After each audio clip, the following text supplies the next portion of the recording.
ఇప్పుడే జీ5 app download చేయండి. చూడండి మీ ఫేవరెట్ టీవీ షోస్ ఎప్పుడైనా ఎక్కడైనా. ఈ పరిస్థితుల నుంచి ఎలా బయటపడాలో నాకే తెలియడం లేదు.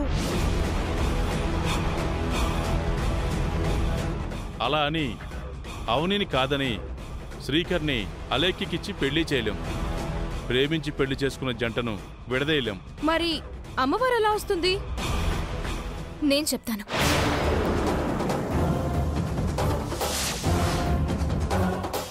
ఏం చెప్తావ్? నేను చేసిన తప్పుని నేనే సరిదిద్దుకుంటాను. అమ్మవారు మన ఇంటికి రావడం కోసం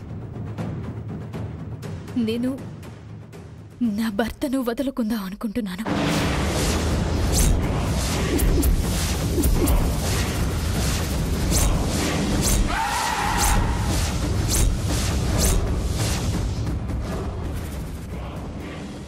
జీ5 యాప్ డౌన్లోడ్ చేసి అన్ని ఎపిసోడ్స్ పూర్తి ఉచితంగా చూడండి.